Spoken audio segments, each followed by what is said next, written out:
We certainly saw vintage Nola tonight.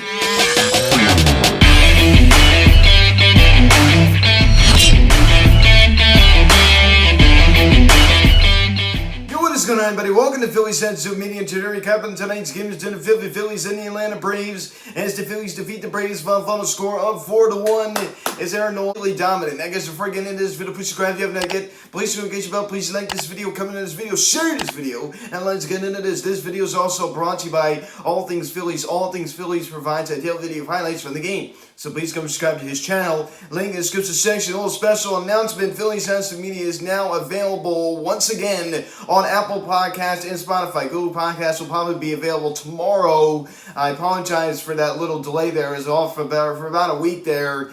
So it finally was able to get back up on those platforms. I apologize for the inconvenience. So it is back. So the Phillies avoid losing a series as they settle with a series split with the Atlanta Braves.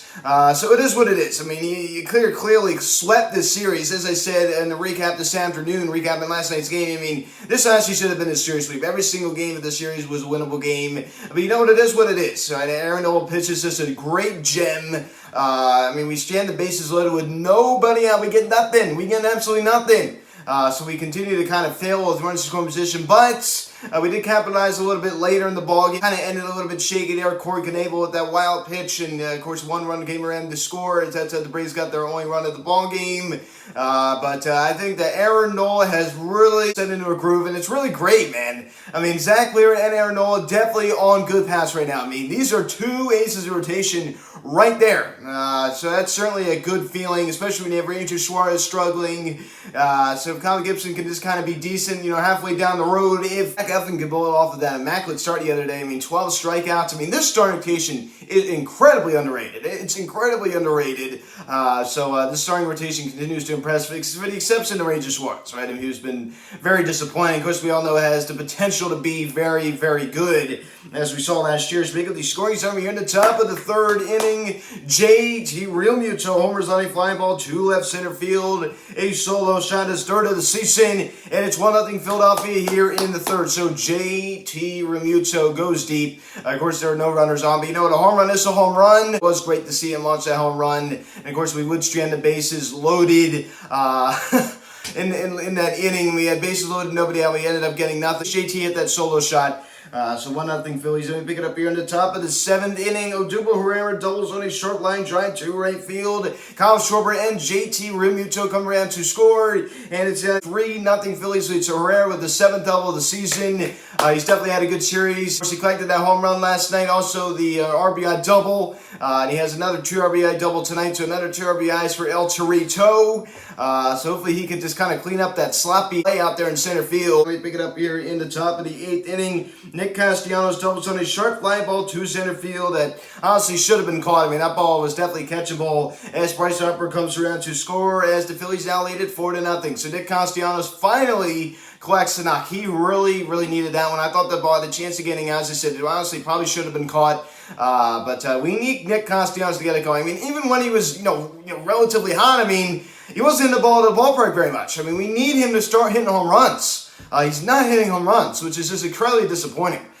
So we really need Nick Castellanos to, break out of this slump in a big way. We pick it up here in the bottom of the 9th inning. Corey Knebel throws a wild pitch as Matt Olson comes around to score, as the Braves going to win out 4-1 ball game. So Corey Knebel struggling with his command right there, and unfortunately it did cost us a run, as he was luckily able to slam the door en route to a 4-1 Phillies win. So we're able to settle with a series split as we win the final game of the 4-game series. So we went up this series with a win, and we end this series with a win. Of course, we did lose, the middle 2 games. And Rhys Hoskins out of the outspot collects 1 knock. Honestly, it's been no secret that he really hasn't been hitting very much. And Alec Bohm had a rough night tonight. I mean, 3 strikeouts, batting with the bases loaded, nobody out. He goes down on strikes. Definitely a rough night tonight for Alec Bohm. He's been in a slump a little while, and he was, over the past couple of games, he's starting to kind of show signs of heating up, but unfortunately, he goes right back how he was before.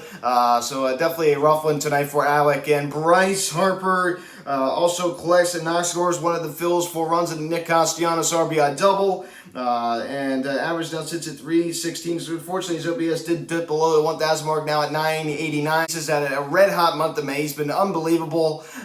So it's been no secret. I mean, clearly, you go take a look at the numbers. The numbers definitely speak for themselves. Nick Castellanos' only hit was a big one. That RBI double to score Bryce Harper. Brings his average up to 249. OPS now sits at 714. I do think that once we kind of get into the summer months and it starts getting really, really hot, I do think you're definitely going to see the ball fly off of his bat. I mean, that's usually when he starts hitting a lot of home runs. And the same thing goes with Kyle Schwarber. Same thing goes with him.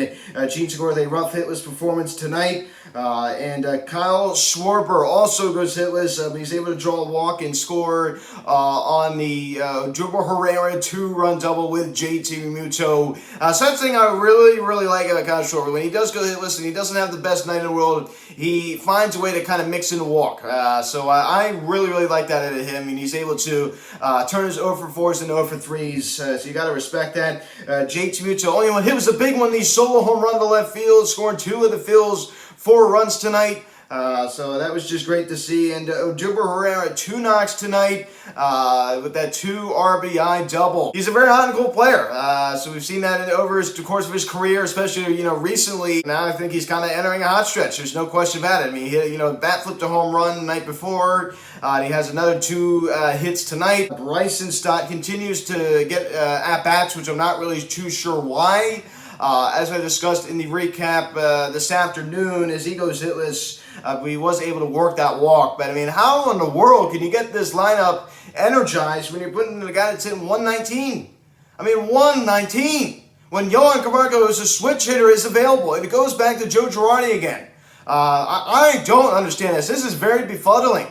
This is very, very befuddling. I mean, you can't say, oh, well, who's he going to throw out there? Johan Camargo! Johan Camargo! He was an excellent defender. He's been much better than we thought he'd be at the plate. So I have no idea why in the world Bryson Stott continues to get ABs. And if he's going to be up here, he really shouldn't get many ABs. Honestly, he should be in AAA. That's where he should be. And of course, the injury to Didi Gregorius is the reason why he's up here. Johan Camargo should be the everyday shortstop. I've said it like a million times. He's a switch hitter. He's a switcher, so you can't make the argument righty-lefty. You just can't because he's switch. And he's a very good defender. So no reason not to play him every single day when you have Bryson Stott hit 119. And he was providing a 315 OPS.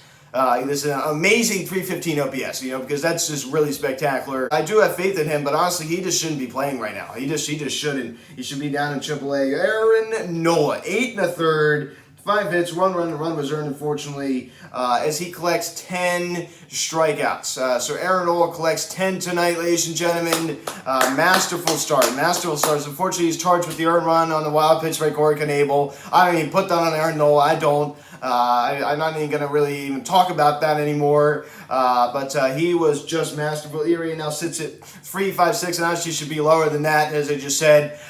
So he's starting to settle into a groove. The curveball looks fantastic, and that curveball has really been a big problem for him. And of course, he always allows a lot of home runs, especially 2-strike home runs.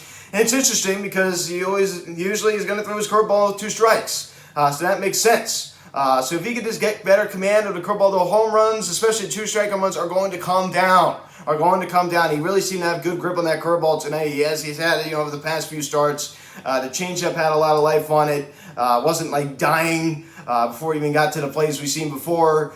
So Aaron Nola with a well above average start tonight. He was just masterful. The Phillies Sense Media player of the game, 8 1/3. So he was just unbelievable tonight. And Corey Knebel, 2/3 innings, 1 walk and 1 strikeout. He now pops down to 2.89. But it was unfortunate to see him throw that wild pitch to allow Matt Olson to come around to score. But a win is a win. Going back up north to New York, in a really tough 3-game series. Because honestly, we haven't played the Mets enough.